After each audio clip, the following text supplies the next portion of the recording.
परिचय।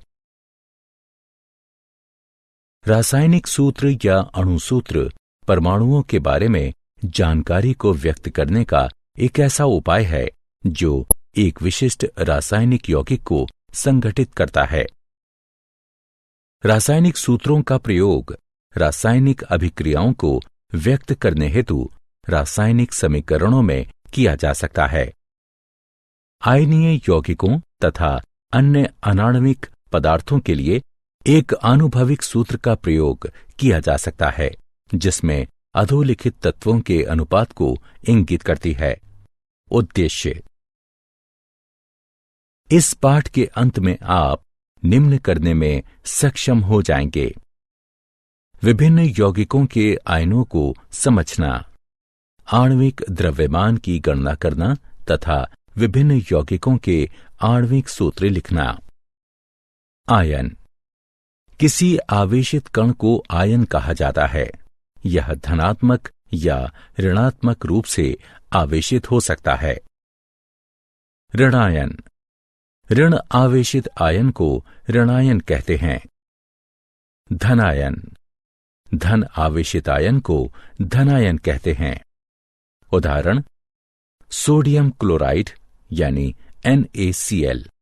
इसके संघटक कण धनावेशित सोडियम आयन यानी Na+ और ऋण आवेशित क्लोराइड आयन Cl- होते हैं।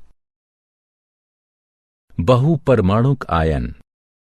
एक बहुपरमाणुक आयन आवेशित परमाणुओं का समूह होता है।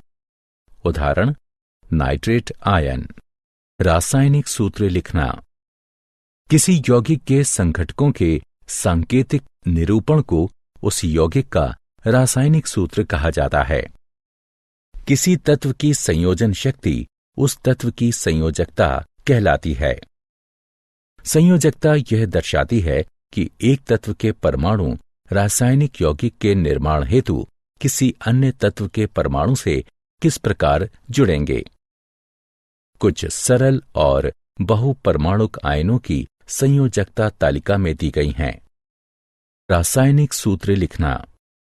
रासायनिक सूत्र लिखते समय हमें जिन नियमों का पालन करना होता है वो नीचे वर्णित हैं। आयन की संयोजकता संतुलित होनी चाहिए। जब किसी यौगिक में धातु व अधातु विद्यमान होते हैं तो धातु का नाम या उसके संकेत के पहले लिखा जाता है। उदाहरण: आयरन सल्फाइड। यहां सल्फर अधातु है और इसे बाद में दाईं ओर लिखा गया है। वहीं आयरन या लोहा धातु है जिसे पहले यानी बाईं ओर लिखा गया है। बहुपरमाणुक आयन के यौगिकों के लिए सूत्र लिखने के दौरान अनुपात दर्शाने वाले अंकों को लिखने से पहले हम आयन को कोष्ठक में रखते हैं। सरल यौगिकों के सूत्र। द्विअंगी यौगिक। दो भिन्न भिन्न तत्वों से निर्मित सरलतम यौगिकों को द्विअंगी यौगिक कहते हैं।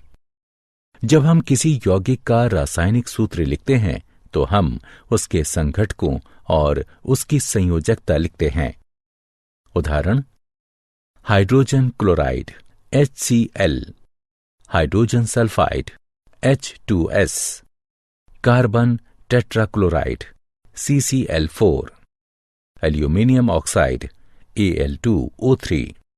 आणविक द्रव्यमान तथा मोल अवधारणा। आणविक द्रव्यमान। किसी पदार्थ का आणविक द्रव्यमान उसके सभी संघटक परमाणुओं के द्रव्यमान का योग होता है। यह अणु का सापेक्ष द्रव्यमान होता है जिसे परमाणु द्रव्यमान इकाई यानी AMU द्वारा व्यक्त किया जाता है।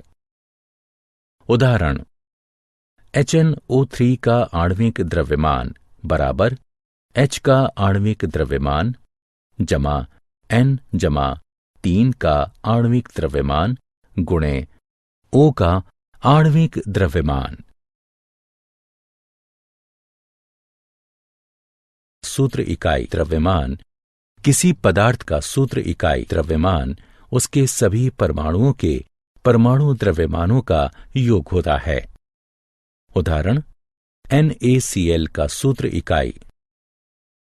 इसके सूत्र इकाई द्रव्यमान का परिकलन इस प्रकार किया जा सकता है: 1 गुणे 23 जमा 1 गुणे 35.5 बराबर 58.5 AMU। आवोगाद्रो संख्या। किसी पदार्थ के एक मोल में कणों, परमाणु, अणु अथवा आयन की संख्या निश्चित होती है, जिसका मान 6.022 गुणे 10 पर घात 23 के बराबर होता है। यह मान प्रायोगिक विधि से प्राप्त किया गया है। इसे आवोगाद्रो संख्या कहते हैं। इसे NO से निरूपित करते हैं। इसका नामकरण इतालवी वैज्ञानिक एमिडियो आवोगाद्रो के नाम पर किया गया है। क्या आप जानते हैं, किसी यौगिक का आनुभविक सूत्र रासायनिक तत्वों का सरलतम अनुपात है जो कि उसे संगठित करता है। उदाहरणार्थ, पानी सदैव हाइड्रोजन तथा ऑक्सीजन के परमाणुओं के 2/1 के अनुपात पर संयोजित होता है और इथाइल अल्कोहल या इथेनॉल सदैव कार्बन, हाइड्रोजन एवं ऑक्सीजन के 2/6/1 के अनुपात पर संयोजित होता है। फिर भी ये अणु के पृथक प्रकार को मान्यता नहीं देता। उदाहरणार्थ, डिमिथाइल ईथर में इथेनॉल जैसा ही अनुपात होता है। भिन्न भिन्न आयोजनों के एक ही जैसे परमाणुओं वाले अणु समभारी कहलाते हैं। आणविक सूत्र परमाणुओं की सही सही संख्या प्रतिबिंबित करता है जो कि अणु को संयोजित करती है और इसीलिए अलग अलग अणुओं का चरित्र निर्धारण करती है। फिर भी विभिन्न समभारी हालांकि भिन्न भिन्न अणु होते हैं, किंतु परमाणु संयोजन समान होता है। आनुभविक सूत्र प्रायः आणविक सूत्र की ही तरह होता है, पर सदैव नहीं होता। उदाहरणार्थ, एसिटिलीन के अणु का आणविक सूत्र C2H2 है, किंतु तत्वों का सरलतम अंक अनुपात CH है। सारांश। आइए हमने जो कुछ सीखा है उसे संक्षेप में दोहराएं। ऋण आवेशित आयन को ऋणायन कहते हैं। धन आवेशित आयन को धनायन कहते हैं। किसी यौगिक के संघटकों के सांकेतिक निरूपण को उस यौगिक का रासायनिक सूत्र कहा जाता है। जब किसी यौगिक में धातु व अधातु विद्यमान होते हैं तो धातु का नाम या उसके संकेत के पहले लिखा जाता है। दो भिन्न भिन्न तत्वों से निर्मित सरलतम यौगिकों को द्विअंगी यौगिक कहते हैं। किसी